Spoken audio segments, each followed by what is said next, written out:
Usia 60 tahun sejatinya adalah titik istirahat jiwa. Sebuah masa di mana perjalanan panjang kehidupan seharusnya mulai melambat. Bukan karena menyerah, tetapi karena sudah saatnya menikmati hasil dari pengorbanan yang dahulu ditabur dengan penuh cinta. Di usia ini, tubuh memang mulai kehilangan kekuatannya, namun hati justru seharusnya dipenuhi kehangatan.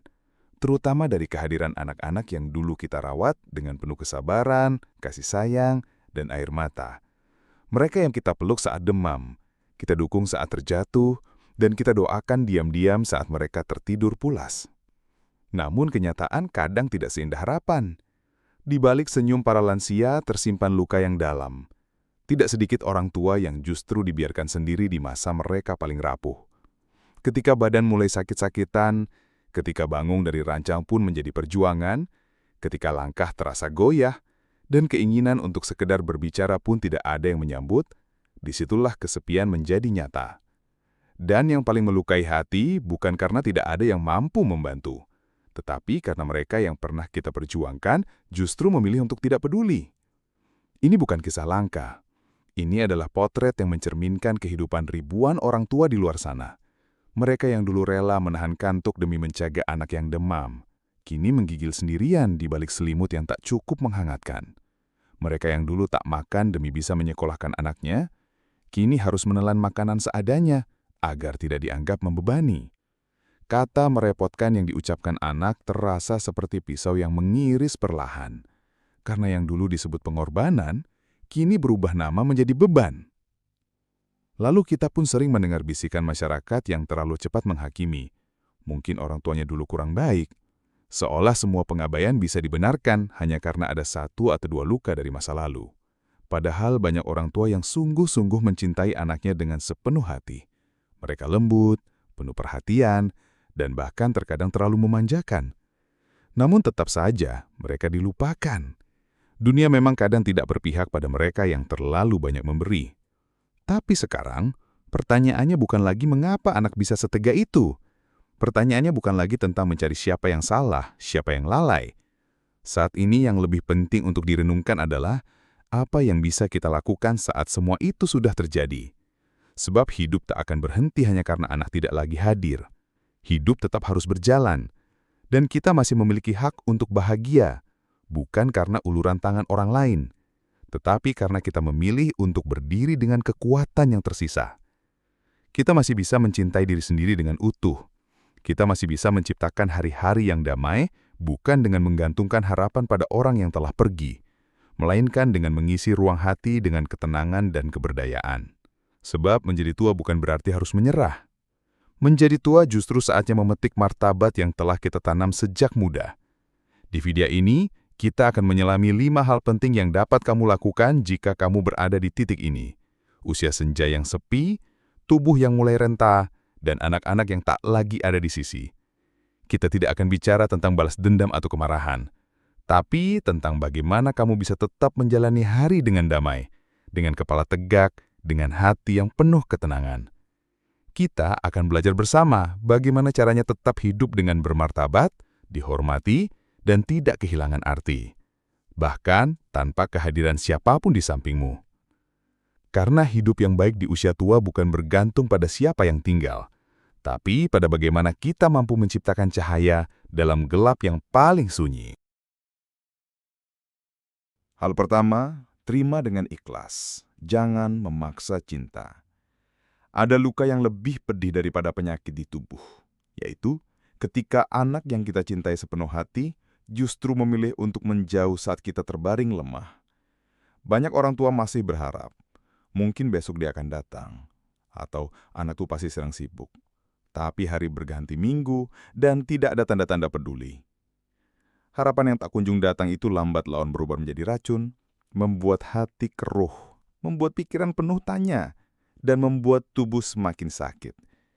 Ikhlas bukan berarti menyerah. Ikhlas artinya menyadari bahwa tidak semua cinta akan dibalas dengan cinta.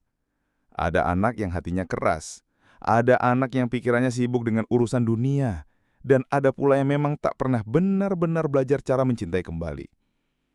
Memaksa cinta dari anak yang tidak mau memberi hanya akan melukai dirimu sendiri. Sebab cinta yang dipaksa selalu menyakitkan. Dan menunggu yang tak ingin datang adalah jalan tercepat menuju kecewa. Lihat saja sekeliling kita. Berapa banyak orang tua yang hidup bertahun-tahun menunggu telepon dari anaknya, tapi yang datang justru kabar duka. Berapa banyak yang mengorbankan seluruh harta demi anak hanya untuk akhirnya tidur sendiri di rumah yang sunyi.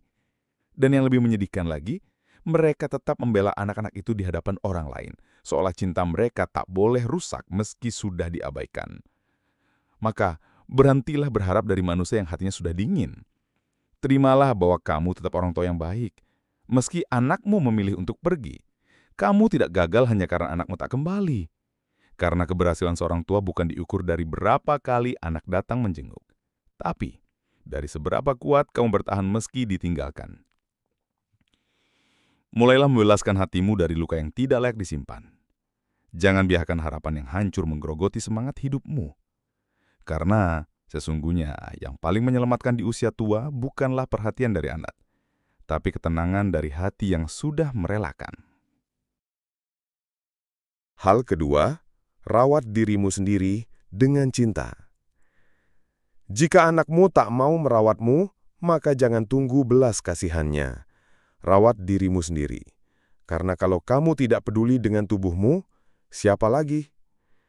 Jangan biarkan tubuhmu menua dalam kesepian dan rasa ditelantarkan. Kamu layak dirawat, dan jika orang lain tak mau melakukannya, maka lakukanlah itu untuk dirimu sendiri. Bukan karena kamu tak punya pilihan, tapi karena kamu masih punya harga diri. Banyak lansia jatuh sakit bukan semata karena usia, tapi karena kehilangan semangat hidup. Mereka berhenti merawat diri, membiarkan rambut kusut, membiarkan obat menumpuk tak diminum, dan membiarkan tubuh terus lemah karena malas makan. Padahal tubuh ini butuh perhatian. Sama seperti anak-anak yang dulu kamu suapi dengan sabar, sekarang giliran kamu menyuapi dirimu sendiri dengan kesadaran dan kasih sayang. Cintai dirimu sebagaimana dulu kamu mencintai keluargamu. Masak makanan hangat untuk dirimu sendiri, minum air putih yang cukup. Jangan ditunda. Minum obat tepat waktu bukan karena takut mati, tapi karena kamu masih punya alasan untuk hidup. Setiap tindakan kecil untuk merawat tubuhmu adalah bentuk pemberontakan terhadap rasa putus asa. Itu adalah bukti bahwa kamu belum kalah oleh keadaan. Jangan tunggu anak membelikanmu minyak gosok kalau kamu masih mampu membelinya sendiri. Jangan tunggu ada yang memijat kakimu kalau kamu masih bisa menggerakkannya. Kamu bukan beban, kecuali kamu mulai memperlakukan dirimu sendiri seperti sampah. Dunia akan memperlakukanmu sebagaimana kamu memperlakukan dirimu sendiri. Jika kamu memandang dirimu tak berharga, orang pun akan mengikuti cara pandang itu. Banyak lansia merasa malu membeli makanan enak untuk diri sendiri. Katanya, buat apa saya makan sendiri? Lalu hidup hanya diisi dengan makanan seadanya, kopi murahan, dan tidur di lantai keras.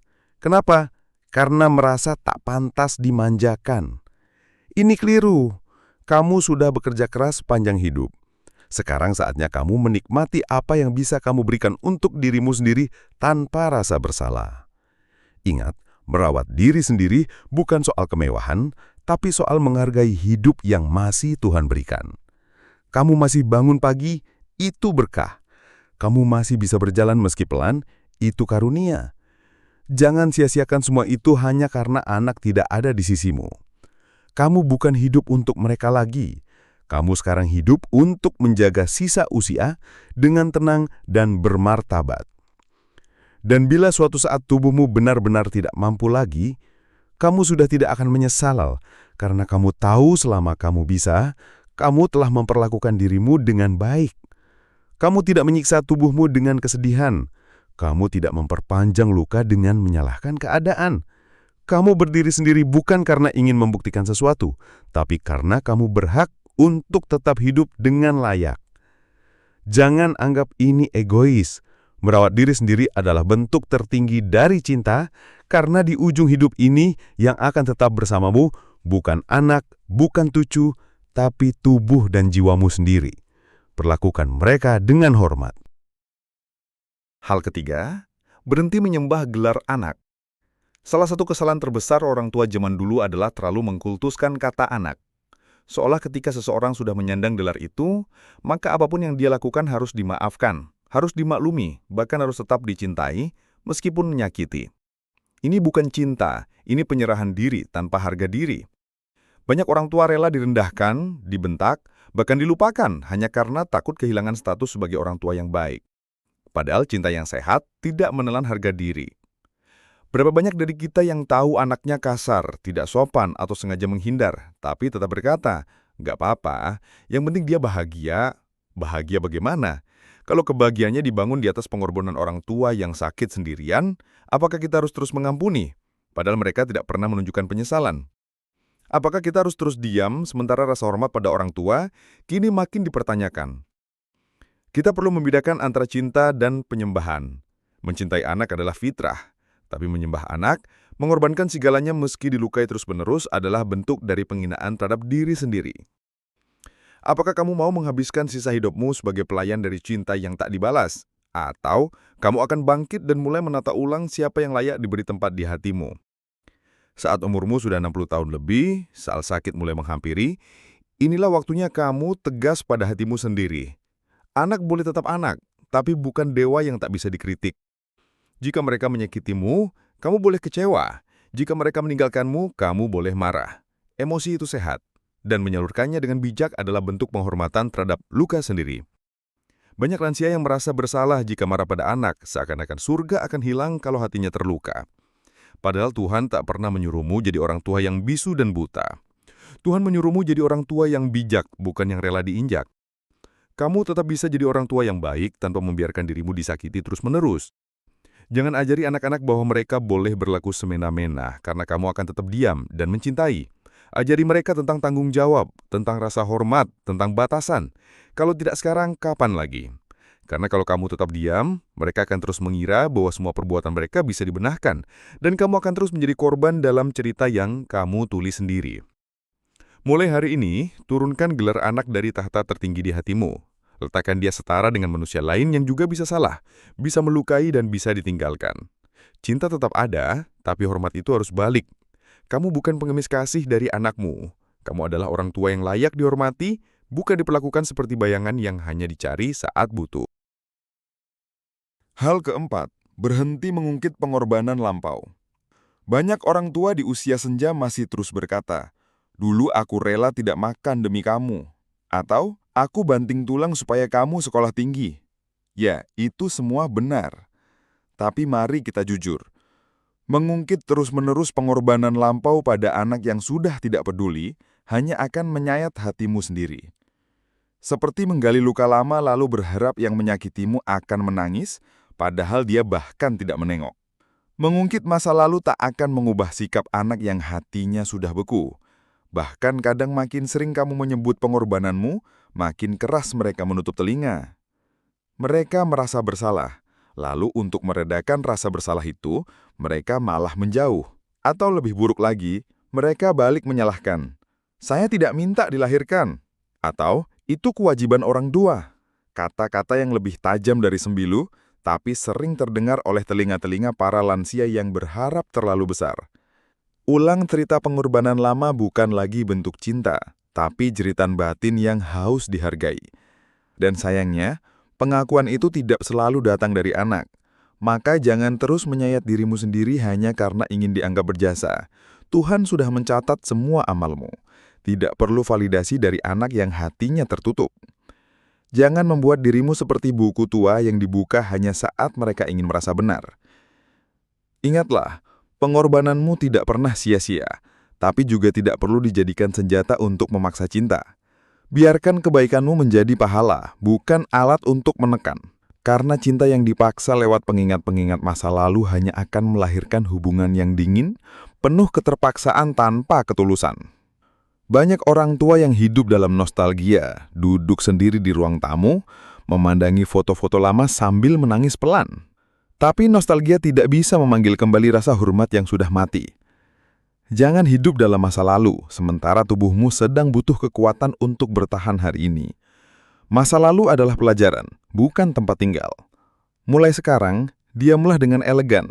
Simpan kisah pengorbanan itu dalam doamu, bukan dalam ocehan yang takar. Biarkan Tuhan yang membalas, karena manusia, termasuk anak, seringkali lupa. Tapi Tuhan tidak. Jangan rendahkan kebesaran cintamu dengan mengemis pengakuan dari hati yang keras. Jika anakmu suatu hari menyadari semua itu, biarlah mereka datang karena kesadaran, bukan karena rasa bersalah yang kamu tanam lewat kata-kata. Dan kalau mereka tidak pernah sadar, kamu tetap menang, karena kamu telah mencintai dengan ikhlas tanpa perlu terus-menerus mengungkit untuk diakui. Hal kelima, bukalah mata untuk dunia di luar keluarga. Jika anakmu tak lagi hadir dalam hidupmu, bukan berarti hidupmu berakhir di situ. Dunia ini lebih luas dari sekadar ruang tamu rumahmu dan nama-nama di kartu keluarga. Banyak lansia yang terjebak kotak sempit bernama keluarga, lalu menutup mata dari semua cinta lain yang bisa tumbuh di luar sana. Mereka menolak berteman, menolak beraktivitas, menolak belajar hal baru karena merasa hanya anaklah yang patut dijadikan pusat kehidupan. Padahal, hidup tak berhenti ketika anak menjauh. Hidup baru dimulai ketika kamu berani melihat ke arah lain.